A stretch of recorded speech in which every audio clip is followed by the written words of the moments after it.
Well, good morning, or good afternoon, or evening, or whatever time of day it is where you're listening, watching. I am taking a lovely morning stroll on Bulwarks Lane. This is the second edition in the second episode in the second series of the Trees podcast, and we're going to go for a walk down Bulwarks Lane. Morning, all right, and on to Bushy Coombe. We're going to see what we see along the way. It's a full moon tomorrow, so we've got the To the Trees newsletter coming out. So I will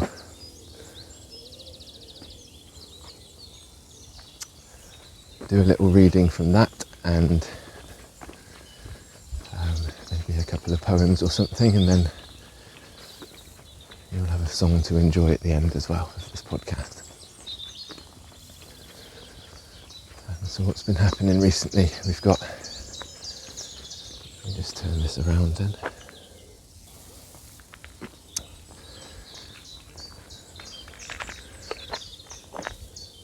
Greenery is appearing everywhere.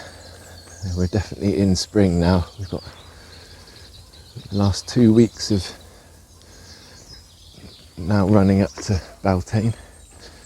Last 2 weeks of April now running up to Beltane. And spring really is here. The ash trees are flowering, as you can see here. Little firework displays on the ends of their branches, as are the oaks. And the oaks came out quite lovely. Maybe I spotted my first one maybe 2 weeks ago.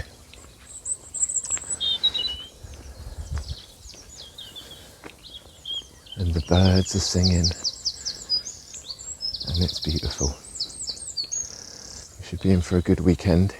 So it's Good Friday, and tomorrow we've got, see the robin on the gate. Tomorrow we've got a tree walk, which should have some lovely weather. I love that view. Tree walking Glastonbury, so Saturday the 16th.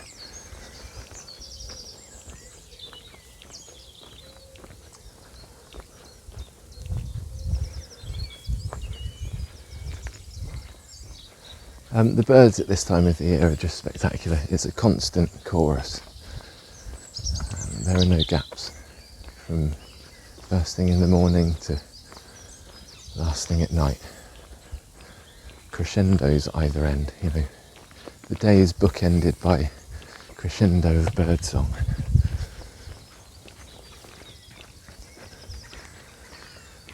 I've been out at sunset quite a lot, taking in that chorus. And one of the places I like to enjoy it most is down at the bottom of Bushy Coombe, down here.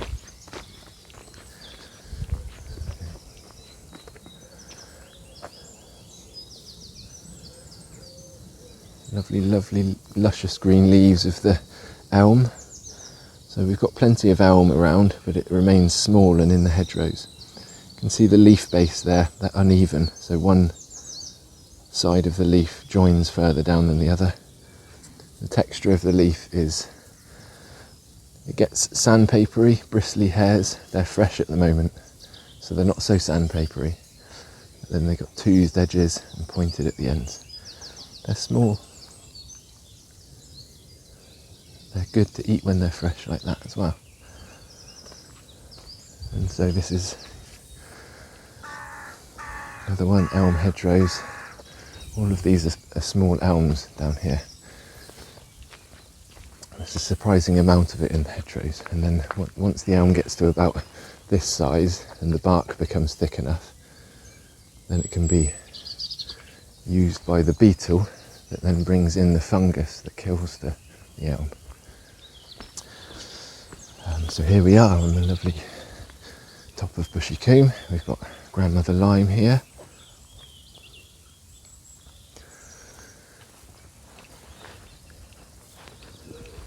We can see into Glastonbury St John's Church over there.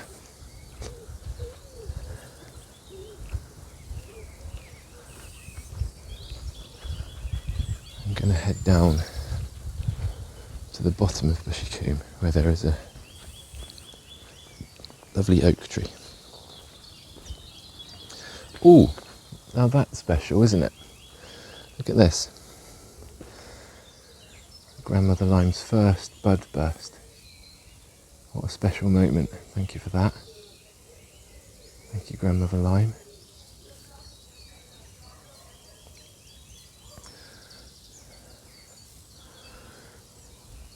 And it is as well that there aren't any other buds bursting on the whole tree.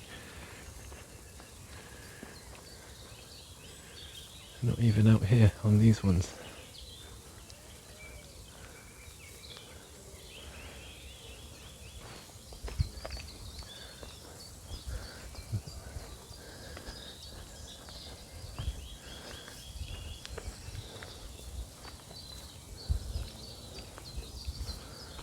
So the lower branches, look, by the looks of it. So you can see Grandmother Lime's lovely heart-shaped leaves. So the linden or lime or tilia has these beautiful heart-shaped leaves, or cordate. And they have a secondary leaf that comes out later in the year, that they grow their blossom beneath, and that then turns to seeds. This is their main leaf. You can see the lovely bright red bud casings as well. Good identifier for the lime, and then also have alternate bud growth. So buds appearing alternately left and right down the twig.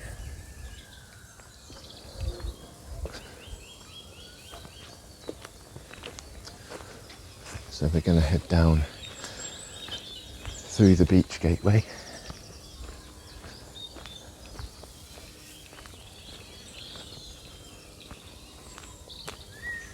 These two beautiful beech trees.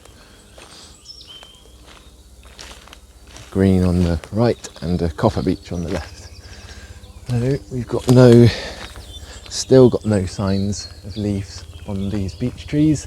Ooh, although right up in the top, I think that there's some bud burst right up in the top of the canopy. Just catching the light, little glinting. So these podcast episodes will be happening once a month, released with the full moon. I'm doing minimal planning for them, so they're kind of making themselves up as they go along. There is a vague structure happening here.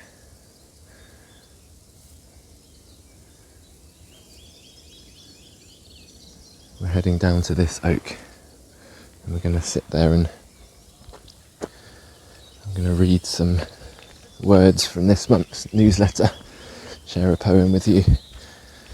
I wrote a poem adapted from a poem by George Cooper. He wrote a poem called October's Party, and I've adapted it to be April's Party. It talks about the party that April throws in April, that spring throws in April even.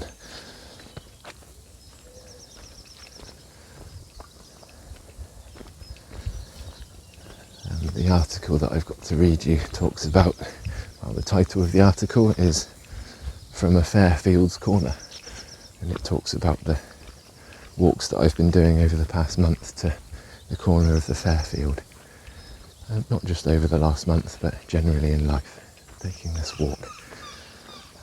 Although I'm not at that location now, I think it's quite nice.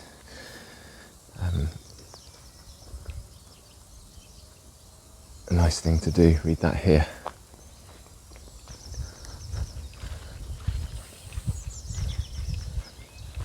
Here we are. And you'll notice that the oak is, gold and green at the moment. Really golden. There's no leaves on it though. These aren't leaves, this is flowers. This oak is just covered in flowers, as are some of the other more mature oaks around the bottom of the tor. It looks like the tree's having another mast year, which is interesting because the last one was 2 years ago. 2 or 3 years ago. 2020, I think. And then last year we didn't have any acorns, hardly. And then this year it looks like it's going to go crazy again. There's the male flowers hanging down. Little catkins hanging down, and then the little tufty female flowers sticking out of the top.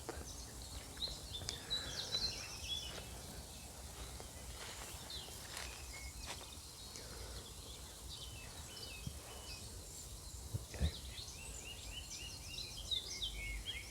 And they're beautiful. And the little tiny sprigs of green leaves coming on the top, tiny sprigs.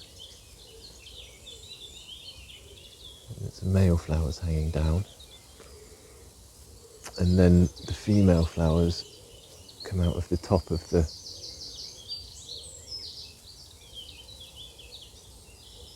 leaves, which we can't quite see at the moment.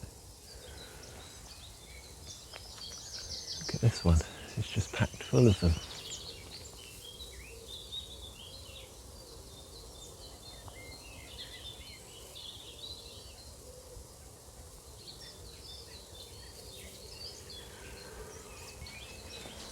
Let's go down in here. A guy stopped me earlier to say hello. Says, keeps passing me and wanting to say hello. He had a question about nettles, about picking nettles. And so there's a nice little bunch of nettles here. And it's the top sprigs that you can pick. You just grab them like this and pop, off they come. And they don't sting you if you're assertive with them. If you brush past them, then the nettles sting you. If you just pick the top in an assertive way, then you won't get stung. And then you can use that, put it in smoothies or soups or whatever.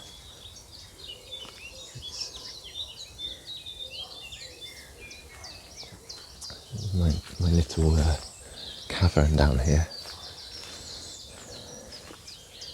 Lovely little spot to come and sit and listen to the birds.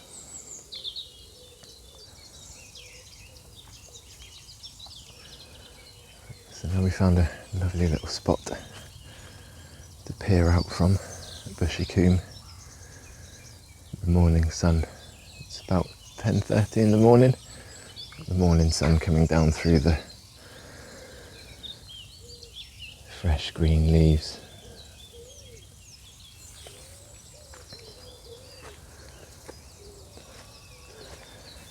Stood beneath an oak tree, we can see the catkins from the oak, and then we've got grandmother lime up on the bank here. Looking splendid. And so every month I release an article via tothetrees.co.uk, and it constitutes the To the Trees newsletter. So that goes out every full moon, and this is a reading from that newsletter. The newsletters, they move with the seasons, so I write about nature as the seasons are going through. And this edition is called From a Fair Field's Corner, and it talks about the little evening excursions that I make to the corner of the Fairfield, which is the field that you walk through to climb the tor. So without further ado,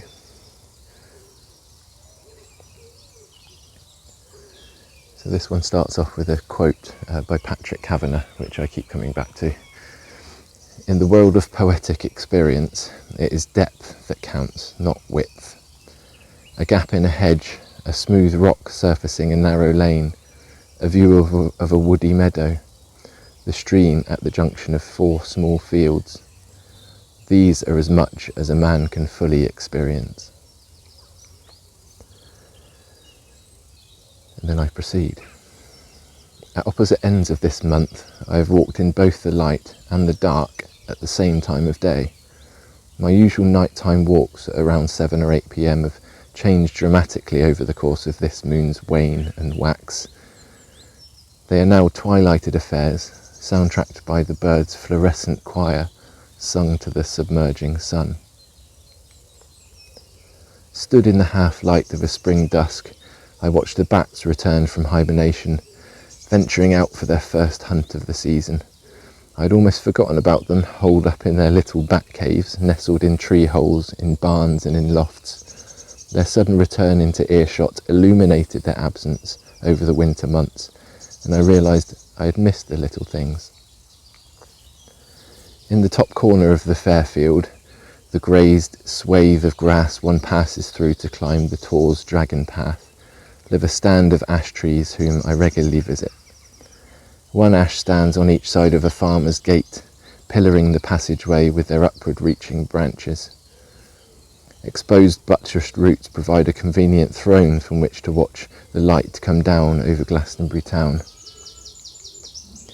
In the height of summer, the bugs here are so plentiful that these two ash trees become a bustling bat tunnel. Scores of the flying furries circle the next field and are funnelled into the Fairfield between the two trees, narrowly avoiding each other with last-minute aerial acrobatics, too quick for the human eye to register in completeness. The bat's ultrasonic peeps and clicks add to the gathering signs of spring's quickening.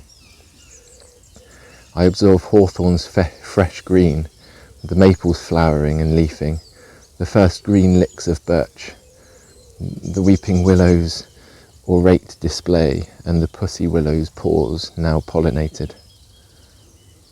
On a recent walk, 2nd of April, I spied the first oak sprouting, their catkin fountains glinting in the sunset, tiny fresh green oak leaves poking from their tops. From a distance, the trees are so laden with flowers that they appear haloed in a godly auric glow. Each individual bud a little vector of potential, a knowing returned yearly, displaying the tree's assuredness at life's continuation, and that the next year's earth may or may not harbour its sapling. In recognition of these wonders of April's display, I decided to rewrite the poem October's Party by George Cooper. And so here is that poem, April's Party.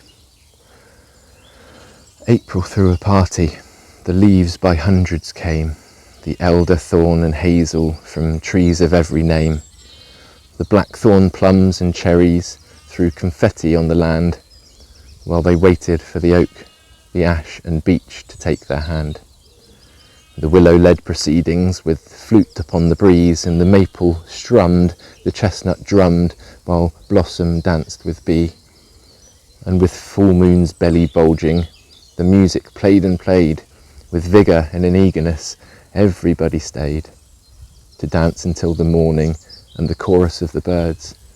When April threw a party, everybody heard. And then the doors swung open and Lady Birch appeared, followed close by beech and oak and ash towards the rear. The party now was raucous, an orgy on the breeze. The trees danced in their dresses of bright green golden leaves. And with Beltane round the corner, the party well underway.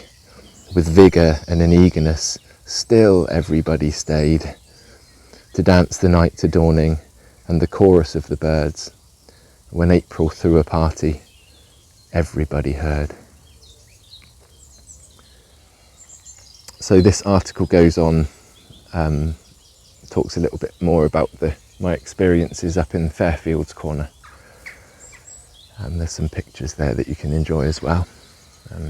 I talk about the badgers and the birds, and I finish it with a poem about some very delicate little observations, and one of the birds that I really love watching the most at this time of the year, the wren. So yeah, do go and read that article on tothetrees.co.uk. It's the latest in the edition of newsletters that I release every full moon. Look at this little pink dash over here. It's beautiful, isn't it? A cherry over there. So from here, I'm going to walk back into town. It's time for my breakfast, so I'm heading in townward direction, and I'm going to let you enjoy that walk with me, and then we'll finish this edition of the To the Trees podcast with a song, which is called Words, and is from the recent release For the Fire EP that I released last month, and it has backing vocals and flute from Marianne Forelius. I hope you enjoy that as well. So yeah, let me just grab my things and we'll head off.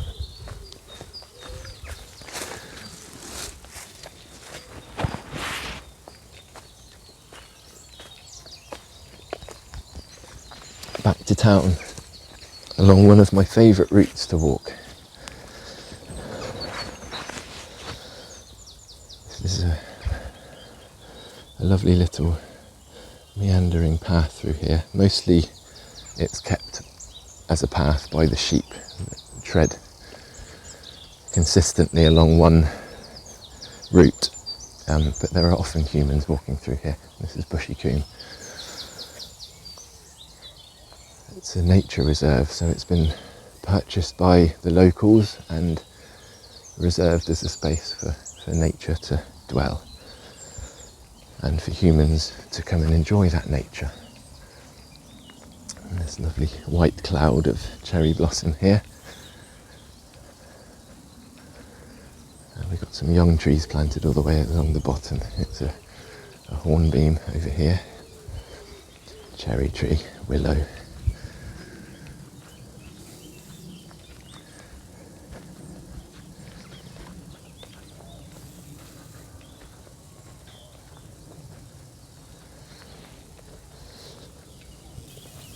And so we've got some more tree events happening, coming up over the next month. We have, where are we now? So 3rd week of April, we've got the Glastonbury tree walk tomorrow. And we've got a tree identification walk on Bushy Coombe next week. And then we've got, it's a nicer view. Following that, so it's a week off next weekend. It's St George's Day next weekend, not for that reason. I've got a weekend off next weekend.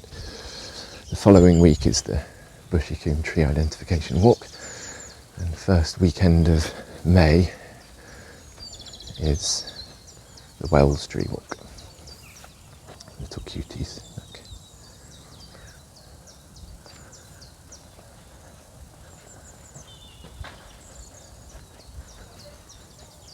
You can find out about all the upcoming events on the To the Trees website, tothetrees.co.uk. There's also the Facebook group, facebook.com/, no, it's not /, it's just search To the Trees on Facebook. And then if you're interested in supporting this work financially, I know some of you like to do that via donation. The link that you can use to donate is paypal.me/To the Trees. You can leave donations as you wish there. So I hope you've enjoyed this little walk through Bushy Coombe. A few words, a little poem. It's time for me to get my breakfast now. I'll leave you with a song called Words, recorded recently with William Kramer. He produced it, and then Marianne did the lovely angelic harmonies and flute. I'll say goodbye to you for now, and much love, and I'll see you again this time next month for the 3rd edition of the 2nd season of the To the Trees podcast. And do join me for a tree walk soon. Words pouring like gold fresh from the fire, they slowly unfold like a tale forged by the flame, held by the fire till the right time came to be told again. Come forth you from the fire, bless our lips and our ears just for a while. And as the ash flies from the embers, rise from the embers, rise.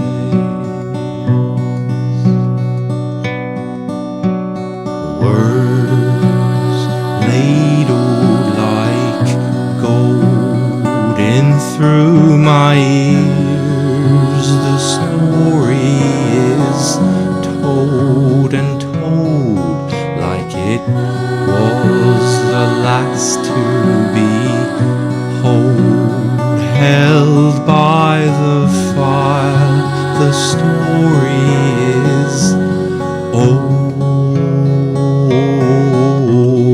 Come forth you from the fire, bless our lips and our ears just for a while. And as the sparks fly from the embers, rise from the embers, rise.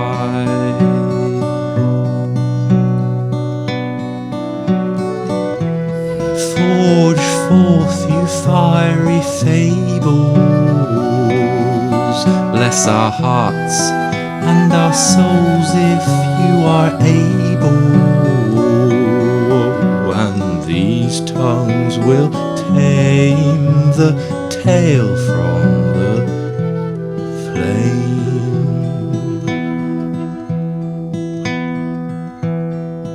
from the fire.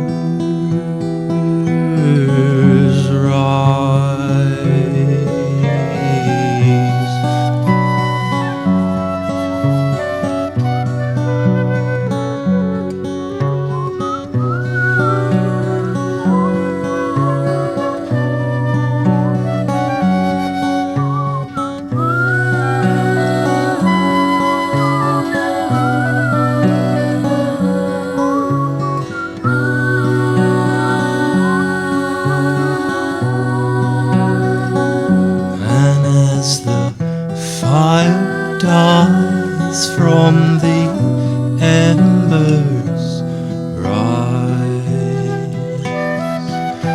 from the embers, rise.